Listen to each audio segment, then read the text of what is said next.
Already தொண்டைக்கு எதமான கோல்டுக்கு ஏற்ற மாதிரி ஒரு பெப்பர் ரசம் ரெசிபி பார்த்துருக்கோம். அதே லிஸ்ட்டில் இன்றைக்கி வந்து கொள்ளு ரசம் எப்படி பண்ணுறது அப்படின்னு சொல்லி பார்க்கலாம். Welcome to my wife's kitchen. Every recipe here is made with love. இது பண்ணுறதுக்கு ஒரு பேனில் 1 டீஸ்பூன் போல் ஆயில் விட்டுக்கோங்க.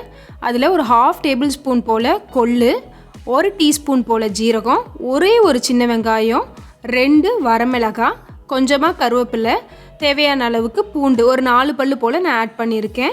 உங்களுக்கு காரத்துக்கு வேணால் இன்னும் 1 or 2 சில்லிஸ் எக்ஸ்ட்ரா ஆட் பண்ணிக்கலாம்.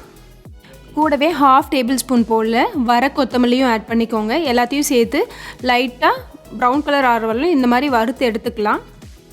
ஒரு லெமன் சைஸ் அளவுக்கு புளி நான் ஊற வச்சுருக்கேன்.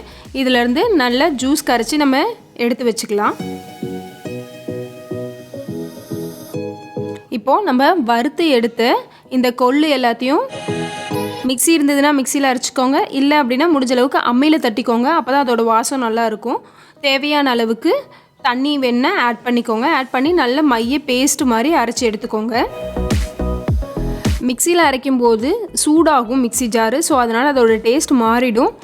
ஸோ மிக்சியில் போடும்போது கொஞ்சம் நிறுத்தி அரைச்சி மிக்ஸி ஜார் சூடாகாத அளவுக்கு அரைச்சி எடுத்துக்கோங்க. அரைச்சி எடுத்துகிட்டு இதை புளி தண்ணி கூட நல்லா கரைச்சி விட்டுறலாம். உங்களுக்கு புளிக்கு தேவையான அளவு தண்ணி பார்த்து ஆட் பண்ணிக்கோங்க.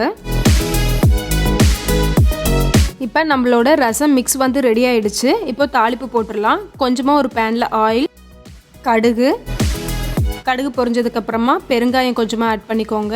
ஒரே ஒரு ரெட் சில்லி, கருவேப்பிலை கொஞ்சம். இப்போது நம்ம கரைச்சி வச்சுருக்க இந்த புளி தண்ணியை வந்து இது கூட ஆட் பண்ணிக்கலாம்.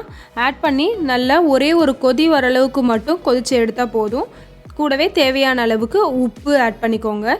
இந்த ரசத்தில் காரத்துக்கு வந்து பெப்பர் கிடையாதுங்க, வரமிளகாயோட காரம் தான். ஸோ உங்களுக்கு காரத்துக்கு ஏற்றாப்புல நீங்கள் சில்லியை ஆட் பண்ணிக்கலாம், இல்லை குறைச்சிக்கலாம். கொள்ளு ரசம் வந்து நம்ம இதுக்கு முன்னாடி கொள்ளு சட்னி ரெசிபி போட்டிருப்போம். அதில் வடித்து தண்ணியை கூட நீங்கள் யூஸ் பண்ணி பண்ணலாம்.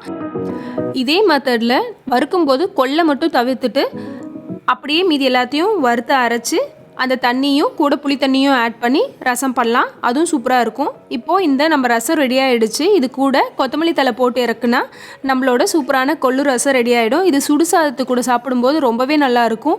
இது கோல்டு டைமில் நீங்கள் சூப் மாதிரி கூட வச்சு குடிக்கலாம். கண்டிப்பாக இந்த ரெசிபி உங்களுக்கு பிடிச்சிருக்குன்னு நினைக்கிறேன். இந்த ரெசிபி உங்களுக்கு பிடிச்சிருந்ததுன்னா மறக்காமல் எங்கள் சேனலுக்கு சப்ஸ்கிரைப் பண்ணுங்கள்.